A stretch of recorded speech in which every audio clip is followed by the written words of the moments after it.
I know Stanley you've seen decided to this go to like the staff 50,000 lounge times. to check on his co-workers. Sorry, but He never functioned well by himself and constantly gotta needed be done, support and you know? guidance from others. So Gotta the explore. thought of total solitude was terrifying to him. oh, welcome back to. I'm walking this When thing Stanley without came moving to my a set mouse. of two So. open doors, he entered the door on his left. This was not the correct way to the employee Yeah. lounge, and Stanley knew it perfectly well. So he turned left at the first open door and walked back in the right direction. Stanley was so bad at following directions, it's incredible he wasn't fired years ago. Maybe this is why everyone had left. No one wanted to be around someone as bad at listening as him. And since he was walking into the middle of nowhere and thus ruining the entire story, Stanley decided that he would punish himself. So when he came to the elevator and the doors opened, he stepped inside and pushed the button to go up. I can't see all the. Okay. Oh man, I have to move my mouse. Okay, let's go down. Oh, Stanley. You know, you really aren't going anywhere, and I don't say that deceitfully. I truthfully mean that there isn't a story down here. The story was back up where I told you to go in the first place. Right now, you're just running around looking at empty halls. And frankly, that's perhaps even more infuriating for me. So why don't you throw me a bone, give me a chance, and just let me tell the story I want to tell, Okay, red door, I'm coming for you. Oh.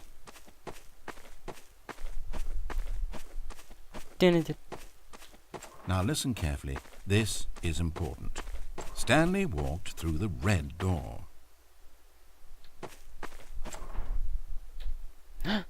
Good, good. Now, if you don't mind, there's something I'd like to show you. But to do that, I think it would be best for us to start from the beginning.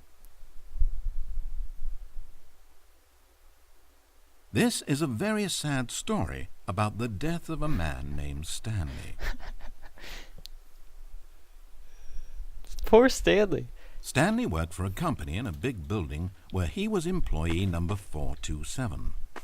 His job pushing buttons demanded little of him, so there was not much of himself to give, and in this way, Stanley's job felt less and less like his every day. But if buttons need pushing one day, it means they'll need pushing the next, and then the next. So, without question or judgment, Stanley continued to do what the screen told him. Oh. One keystroke flowed into another keystroke, flowed into his ride home, flowed into dinner, flowed into waking up, flowed into going to work, and here he was again. Stanley was typing out a complete sentence that said absolutely nothing at all. If in reality no one ever actually disappeared from the office, and Stanley never got the opportunity to make a decision, to choose which path he wanted to take, would his life still have any meaning? I don't know how you Perhaps do when it. we long for something deeply enough, these hopes and fantasies become so strong in our minds that we truly believe that we're there, controlling that person and living that adventure. To manipulate your own thoughts and emotions might mean freedom from a self-imposed prison, but these delusions can be fatal to those who can't tell the difference. And so, Stanley asked, if that door never opened, if I'll never be able to walk away from those people and from these buttons, is this life still worth experiencing? Am I actually happy? Stanley answered this question by pushing a button. Then he pushed a button, and then he pushed a button. Then he pushed a button. Then he pushed a button. Okay. I think that's all of the choices. Yep, that's all the choices. I think the last one is to kill myself. So let's just do that now. Why not? This will be a longer one. Skip that. Everyone's seen that. Okay. Stanley decided to go to the staff lounge to check on his co-workers. He never functioned well by himself and constantly needed support and guidance from others, so the thought of total solitude was terrifying to him. When looking Stanley to came to a see. set of two open doors, He entered the door on his left. I'm looking to see if there's any more to this. Any more chapters that I need to download or something. Because I have chapter 1. I'm assuming there's more. Stanley entered the lounge. He was horrified to find not a single person here. He decided he would walk up to see his boss, hoping that he would find an answer there. Coming to a staircase, Stanley walked upstairs to his boss's office. Entering his manager's office, Stanley was once again stunned to discover not an indication of any human life. It was at this point, yet incredibly, by simply pushing random buttons on the keypad, Stanley happened to input the correct code by sheer luck. Amazing. Stanley ventured forth. As he drew deeper into the bowels of the building, Stanley had no idea where he was or what this place held. And just as he began to think he might not discover a thing, he emerged into a long room to find rows Monitors. and rows of monitors. Screens with a number above it. Stanley noticed, however, that these were not random numbers, but the number of employees who worked in the building, his co-workers. Even his own number, 427, had a place on the wall. But why a setup so elaborate, he asked. Was this simple surveillance, or something even more? And as if in answer to his question, the wall slid open before him, revealing the ultimate truth of the situation. I wonder what these buttons do. An enormous control panel, Stanley discovered, but not one that controlled simple machinery. Buttons were labeled with emotions. Happy, sad. Levers and knobs controlled actions. Walking, eating, doing work, or watching TV. Every input on this device monitored not the functions of a machine, but of a human being. A human And the being. reality began to sink in. Stanley, like so many other people, reduced to images on a monitor, had been under someone's control, always at the mercy of this machine. Could this have been the only reason employee number 427 was content with his boring job? That a machine had altered his emotions to accept it blindly? He began to feel an unbridled rage, and at the peak of his anger, something happened. A spark. Stanley looked up and saw the generator overhead, still providing some small amount of power to the machine, keeping it alive. And knowing that this generator was all that kept the controls running, Stanley moved to the ladder in the back of the room and began to climb towards the rafters. Come on. I'm gonna press the green thing. The higher Stanley climbed, the closer he felt to freedom, the further from enslavement.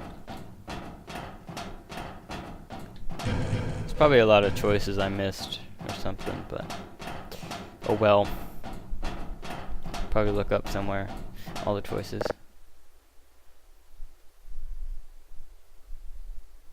Oh, Stanley, you didn't just activate the controls, did you? After it kept you enslaved all these years, you go and you try to take control of the machine for yourself? Is that what you wanted? Control? Stanley. Stanley.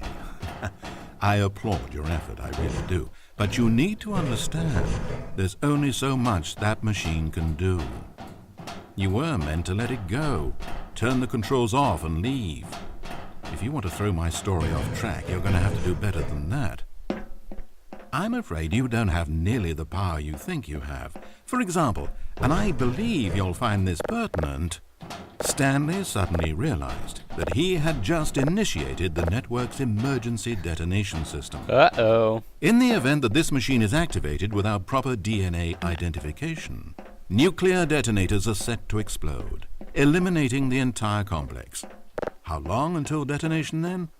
Oh, let's make it say, 2 minutes. Now, this is making things a little more fun, isn't it, Stanley? Yeah. Go ahead. Play with those controls all you like. The real controls are where I'm sitting. Did you really ever believe you held any power? Did you not think I knew what I was doing? When I erased your co-workers and turned off the machine, I was offering you freedom, an escape. I didn't have to do that. Music. I've run this story many times, and I don't always set you free. Sometimes you just sit there, day after day after day, doing your job forever, and then dying alone. But when I actually give you the freedom to control your own actions, it's not enough. I let you go, and you trapped yourself just the same. You just weren't made to handle this sort of responsibility, I'm afraid. But you know what you were made for? Pushing buttons. You get it now? Now I'm enjoying this. Tell you what, I'll throw some extra time on the clock just because I'm having so much fun. There we go. You see, I want to watch you for every long second you try to puzzle this out. After all, it should make sense, right? The timer, the nuclear detonation, the mysterious facility, it's all here. This is a video game. Except for one thing there, hero. You've got no weapon, no vehicle. You don't even know where you're going. When you saw that timer, you just instinctively started trying to find an exit, didn't you? In fact, I bet you're still looking for a way out. I bet you're clicking on everything in this room, trying to open doors or vents or something and solve the puzzle. As though this game has a solution, as though it can be won. That timer is not a catalyst to keep things moving along. It's just seconds ticking away to your death. This is not a challenge. It's a tragedy. It's the moment when the hero realizes that despite his best efforts, he is powerless to his environment. And then he lets go. He surrenders. There's a vent up there. And he dies. Doubt I can get up to it though. 30 seconds, Stanley. 30 seconds. Until a boom. I feel like these buttons should do No something. ending to this story, just you dying. I suppose Just you those could have things. gotten an actual ending if you played along, but that just wouldn't have been your style, would it? Instead, you'll perish knowing that the only choice you made here was to turn on that machine and to start this timer. But you won't be alone, because I'm not going anywhere. I'll be here to watch every second of your inevitable life from the time we fade in until the moment I say, happily ever after. Yay! Whoa, look at that. Okay. Thanks for watching. I hope you liked it. I thought it was pretty cool. I like the narrator and stuff. I'm gonna see if there's any more chapters and we'll play those. So yeah, thanks for watching again. Subscribe, or if you already subscribed, don't unsubscribe, please. I'm just kidding. Do whatever you want. It's your life.